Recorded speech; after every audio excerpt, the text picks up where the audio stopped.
Hola, muy buenos días, bendiciones a todos. Eh, Estamos contentos de seguir con ustedes en esta semana compartiendo sobre la primera carta de Juan y el día de hoy vamos a hablar sobre el capítulo 4.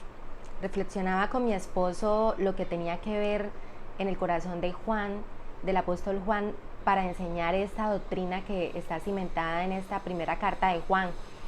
Y hablábamos sobre los tiempos que él estaba viviendo, porque les habíamos comentado que se estaban levantando falsos maestros, falsas doctrinas, y Juan escribía con mucha autoridad esta primera carta de Juan para que la iglesia no fuera engañada, sino que exhortaba para que volviera a sus cimientos y a las enseñanzas que había dejado el Señor Jesús con el verdadero evangelio.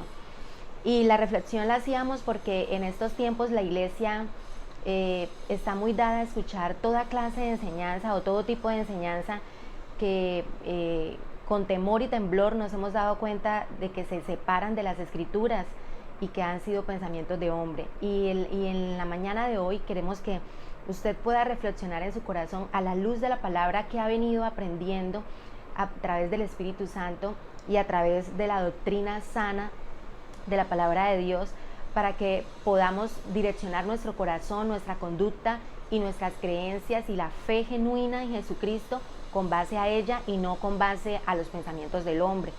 Pues precisamente Juan estaba hablando en el capítulo 4, le dice a la iglesia: hagan la diferencia entre lo que viene de Dios, pesen lo que viene de Dios y lo que no viene de Dios, no lo reciban todo.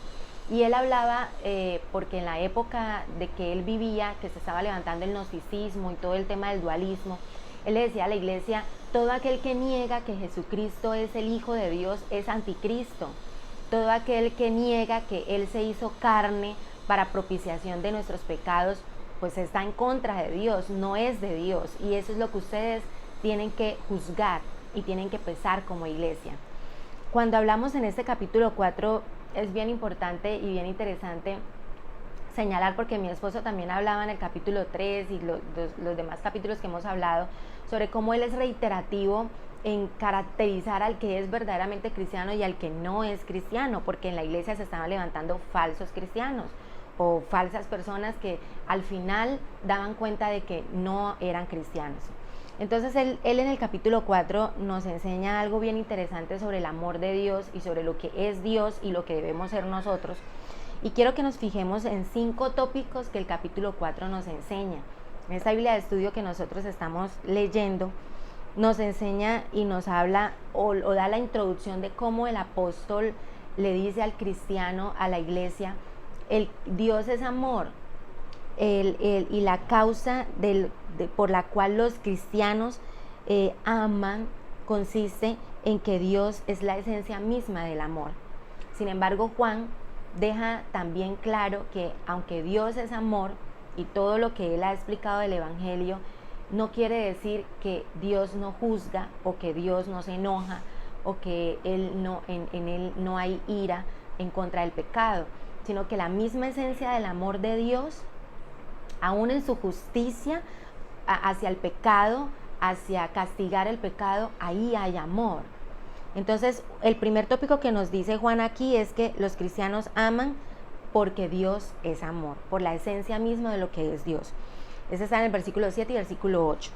En el versículo 9 hay una segunda razón, y es que el cristiano debe amar por seguir el ejemplo supremo del amor sacrificado de Dios. Es decir, es el llamado a iglesia, hijo de Dios, hermano, tú que eres salvo, ama con sacrificio, ama de la manera en como tú recibiste amor. Tú has recibido un amor sacrificial, también ama de esta manera.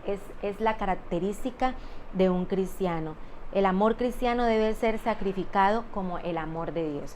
Lo tercero que nos enseña Juan en este capítulo es que el amor está en el centro del testimonio de un cristiano, porque inclusive la frase que nos llama la atención es que el amor se originó en Dios, se manifestó a través de su Hijo Jesús, pero es demostrado a través de su iglesia. No podríamos tener un hilo conductor entre el amor de Dios, en que Dios ama, en que su Hijo Jesús se sacrifica por ese amor a su iglesia, y su iglesia no ama. Y Juan es muy reiterativo en esto en la primera carta de Juan, porque las doctrinas y las enseñanzas que se estaban levantando era rechazar a los mismos hermanos y al mismo cristianismo si no convenían a las enseñanzas que ellos tenían. Entonces Juan les reiteraba y le decía, Dios es amor, ustedes también deben amar.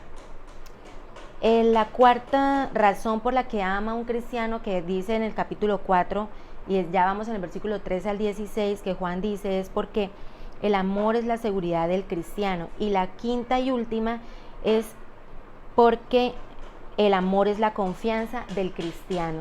Es la seguridad del cristiano, y como quinto es la confianza del cristiano en medio del juicio. Porque precisamente el amor de Dios fue el que nos entregó a nosotros salvación.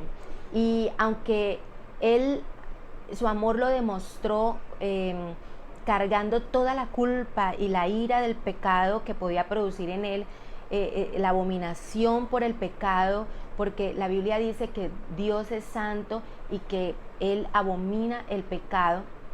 Entonces Él pagó, Él mismo pagó su ira, su pecado en medio de su Hijo Jesús, y eso es amor, por amor para traer salvación y misericordia a nuestras vidas.